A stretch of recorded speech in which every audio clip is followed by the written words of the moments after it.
my tubies, as you see, I have this is why stay in an abusive relationship. I know it looks kind of crazy. It looks kind of sloppy.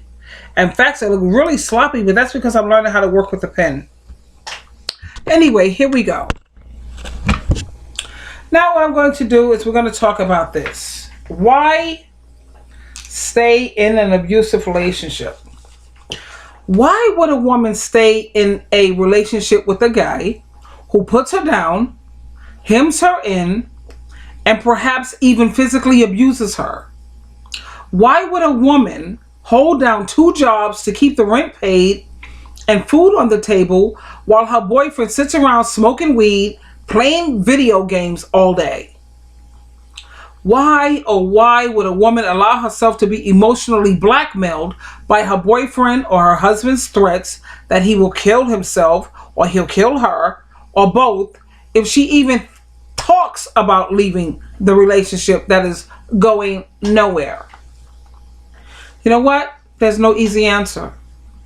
Often it's a complicated mix of numbers and just there's no real true answers.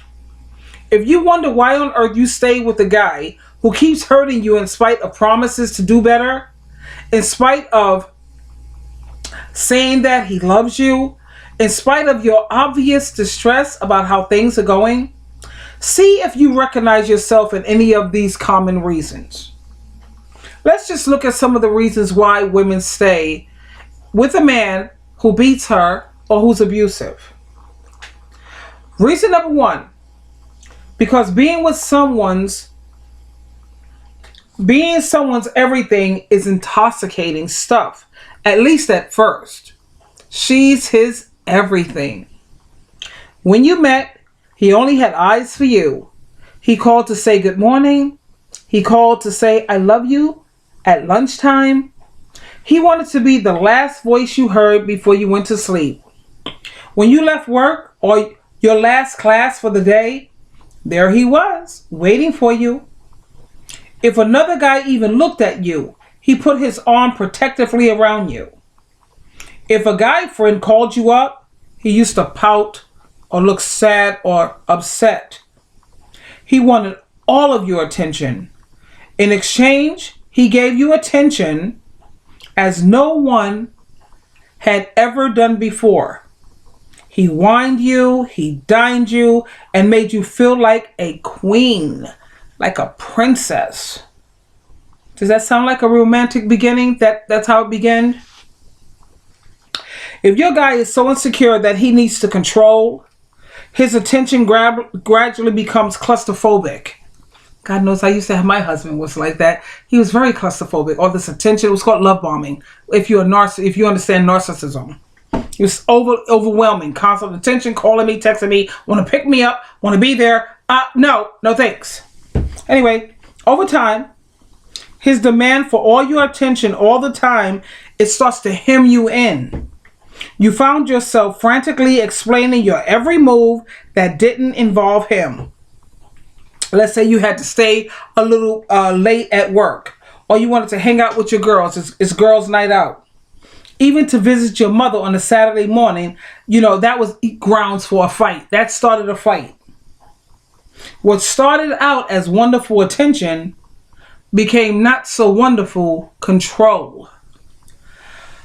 Number 2 of why women stay with men who beat them. Because these guys can be absolutely charming. You didn't fall in love with your boyfriend or your husband for no good reason. He can be charming. He can be romantic. He can say the things that every woman would like to hear. Sometimes he lets you see a sweet vulnerability that melts your heart. He seems to feel genuinely terrible after the 2 of you have just had a fight. He brings apologies. He comes with the flowers. He promised you he'll be less jealous. He says you really are his everything. Making love at times like these, that making up sex, it's delicious. He says all the right things to make you want to give him another chance. things are wonderful for a while. But when it starts all over again, you come home a little late and his eyes look stormy again. There goes that stormy look. You make a phone call and he has to know just who you was talking to. Pretty soon, you're feeling, here we go, hemmed in again. You're hemmed in. Can't breathe. And you know that there's going to be another blowout. Number 3, why they stay with men who are abusive or beat them. Because you don't feel you deserve any better. Maybe you grew up in a family where you were told that you were no good, that you was ugly, you was clumsy, or you was incompetent. Maybe your father or your mother even told you, no one's ever gonna love you. Perhaps you were an ugly duckling in high school who never had a date, or you were never accepted by the people you wished were your friends. Maybe you've had a series of disastrous relationships or no relationship at all. Your self-esteem is in the cellar. Even though a part of you knows that your family should have treated you better, even though you understand that high school is harsh for a lot of people, there's an even bigger part of you that feels that maybe all the people who rejected you, maybe they were right. Maybe you really are a loser. You've become convinced that you should be grateful for any smidget of attention or caring from your husband or boyfriend. Anything that he provides, you feel that you should be grateful, even if it's painful. That could never be me, by the way. Sorry. Because why that could never be me? Because I know who I am. You know what I'm saying? I know that I'm not ugly. I have a mirror. I have pictures. I have videos. What are you, crazy? What, I'm clumsy? God knows I'm not. I'm no more clumsy than the average person. Incompetent? I'm a Capricorn. Are you kidding? Incompetence don't exist with us. I'm no good? You're right. God only draws people to his son, Jesus Christ, if they are good and if they have a good heart. See how this wouldn't work with me? Nah. I have a very healthy self-esteem. I'm confident. I have common sense. God knows I have common sense. I'm intelligent. And God knows I'm a winner. But other people don't feel that way. I understand. I don't understand why they feel that other people's opinion means more than yours. That's your opinion of what you feel about me. I know who I am. You don't know who I am. You don't live inside of me. You don't know what I'm thinking. You don't even know who I am. Clown. So many things I don't fully understand. Here's another reason why they put up with this nonsense. Because you don't know any better. All the women you grew up with were in abusive, difficult relationships. All your girlfriends complain about men who don't do their share and who stopped being Mr. Wonderful long time ago. Lacking role models for positive, loving relationships, you think good relationships only happen in movies. Although you can agree in theory that women deserve to be treated with consideration and respect by the men who love them or claim to love them, you've never seen such a relationship up close and personal. I'm an ebony woman. I had an ebony mother. When a man didn't treat my mom right, she gave him the boot, ready to bust him upside his head with beer bottles. And that's pretty much what goes on in the Ebony Women. They say that Ebony women, out of all the other races of women, not to be, trying to offend anyone, but out of all the other races of women, Ebony women have the highest self-esteem. Because the Ebony women that I was raised with, when a man didn't treat her right, honey, it was on and popping. He was out the door. Are you serious? They had low tolerance levels, which is probably why you see so many ebony women, like 70%, that are not married. Because ebony women are not having it.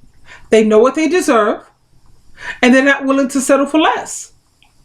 Whereas you have these other races or ethnic people, whatever, and they are willing to put up with things that forget what a woman should put up with.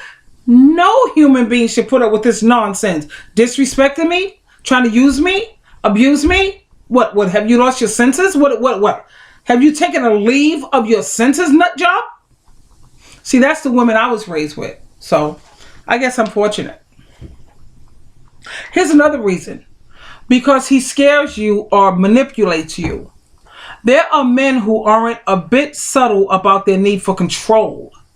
Try to leave and they threaten to hurt you or your kids or other people you care about.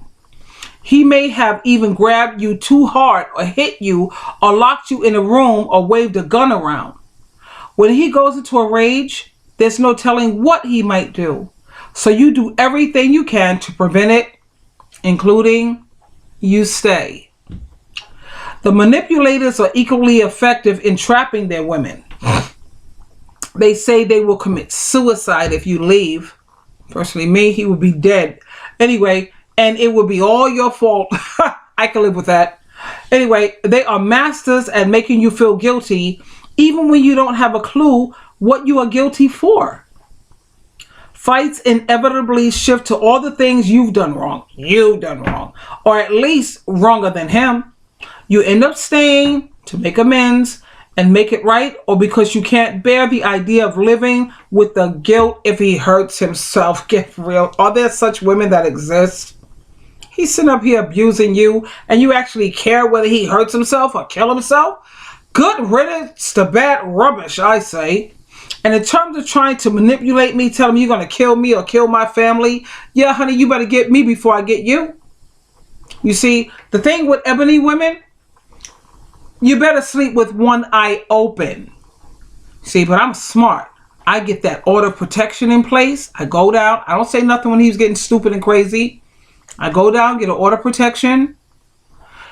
The cops come. When I call them up, they come and remove him out of the house. Of course he's going to get stupid. He's going to try to catch you on the street. But you get your pepper spray. You have a bat inside your bag. Or whatever you have to have. And do some damage, girl.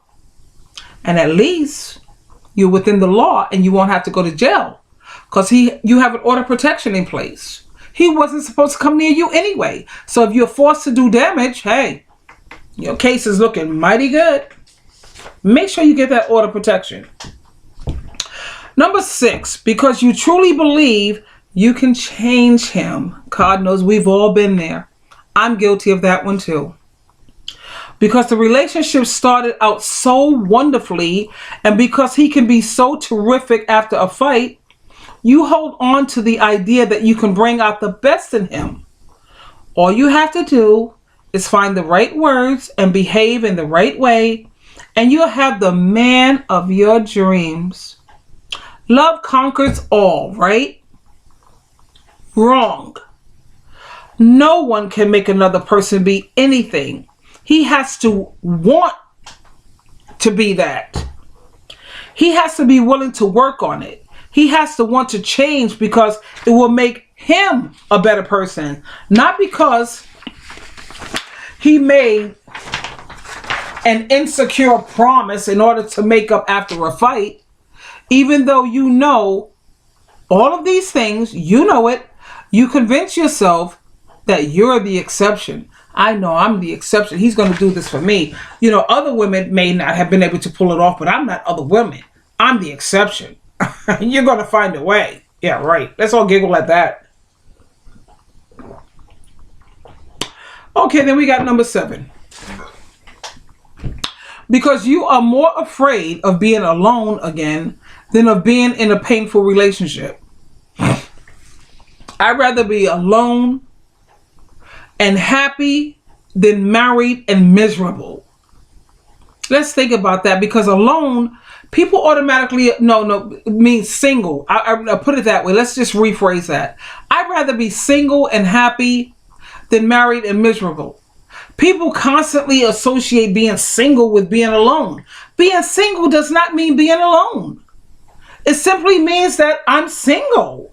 I can do what the heck I want. I don't have to answer to anyone. I have friends. I have family. I have my beautiful subscribers who constantly build my ego by the comments that you make. You let me know how fabulous I am. Not that I need that even. Come on now. Long as you got good friends, honey, at least 3 friends. Get yourself 3 friends. You have them sleep over on Friday, Saturday, Sunday, everybody goes home. Or you sleep over at their place Friday, Saturday, and Sunday. You got your freaking what? Monday, Tuesday, Wednesday, Thursday all to yourself. How nice is that? You know? So anyway, some people are so afraid of being alone. They associate single with being alone. And that's so not true. You've been alone and it's lonely. You want someone to talk to in the evening, to cuddle up to at night, to at least once in a while take the kids if you have them. Even picking up his laundry, cooking meals he doesn't appreciate. And fighting with him is more appealing than coming home to an empty house. Whatever. Do I understand any of that? No, not really. If he does help pay the bills and do a few chores, it's even harder to think about doing it alone, going at it alone. See, that's where I probably made some of the men in my life feel, I don't know, like I didn't need them because they wanted to. I let them carry heavy things because that's what a man does. He just carries everything. When it comes to laundry and cleaning up the house and all of this, and he wants to do all of this for me, and no, because that's a trap. They're trying to make you dependent on them, so that way if it doesn't work out and they're gone, your life is going to be harder. So me being the independent woman that I am, I depend on God, Christ, and me. Because I know that game, trying to make you dependent, not this girl. Supporting the family and doing everything to maintain a household as a single person is really, really hard for a lot of people. Maintaining the fiction that you have a partner feels better than dealing with the reality of you going at it alone. I see things. You should always make sure, look, when you move someplace, make sure you can pay the bills without a person. Whether it's your husband, your lover, your whatever the hell, your roommate. Make sure you make enough money that if this person was gone today or tomorrow, I can still maintain this. I never bite off of more than I can chew alone. I think that's wise. Another reason why, this is the one that kills me. I get so pissed off. I stayed and let him abuse me and totally disrespect me and use me like a dog because I love him. Oh God, somebody shoot me, please. First of all, you can't love anyone if you don't love yourself first. You got to love yourself first in order to love anyone. And that's what men are confused about. What you're feeling, I love him. No, you don't. You're codependent. Because love, honey, how could you possibly love somebody when you didn't even love yourself? If you love yourself, you're not going to put up with that crap. I'm not putting up with no man. I have to lay down, be a doormat, let you walk all over me, use me, abuse me, disrespect me. Can't do that one. You know why? Because I love Sheila, true love. And that's why when I say I love a man, he's totally loved. Because I love me first. The most common answer that you get when you ask women why they stay in these bad relationships is because I love him. Love isn't always rational. There's no accounting for chemistry, I understand. But the fact is that love, especially one-sided love, isn't enough to sustain a relationship. It's like one hand that's clapping. Let's try to see one hand that can clap. One hand that can clap. That's not going to work. Anyway, like I said, if you can't love nobody if you don't love yourself. If you are always on the giving end in a relationship, if you've accepted indifference, abuse, or manipulation because you don't believe you deserve or that you can get better, it's time to take charge of your life and to make some changes. If your partner will agree, try out couples counseling or couples therapy. Couples can and do change with commitment to the process and the love for each other. If your partner won't join you in the project, get some therapy for yourself. Build up your self-esteem. How do you do that? Set goals and achieve it. Set goals and achieve it. That's how you build self-esteem. Develop the skills you need to be successful in the world and increase your confidence in yourself. A stronger you will be able to hold out for the loving relationship that you deserve. Yeah, really. I mean, I guess when I was younger, when I was maybe 19, whatever, I went through all of that stuff. But when you get to a certain age and You know, you put a lot of work into improving yourself, and I read a lot of self-improvement books. And please, I know my worth. I know what I'm bringing to the table. And I'm not willing to, no, I'm not doing it. I'm not going to let no man abuse me, take advantage of me, walk all over me like I'm a freaking, what is that, carpet? And I know you will never disrespect me and think that you're going to keep Sheila True Love. And one of the things, let me tell you something that's a deal breaker. Huge. Treat me like I'm not worth much. I dare you. And see if I'm still on board. It ain't happening. Sheila True Love, you always have a choice. Choose wisely. Come on now, you have to know your worth. Come on, really. And I don't care what people say. Their opinion is not more valuable than yours. Who the hell are they? They're not living this. You are. They're not living who you are. You know who you are. You know what you feel. You know what your goals are. You know what your dreams are. You know what you're all about. So these outsiders talking all this crazy nonsense. Come on, girl. We don't, a boy, man, whatever. We don't need any of that. We don't need none of that. We ain't having it. Sheila True Love, again, you always have a choice. Please, please, please choose wisely. Until next time, bye for now.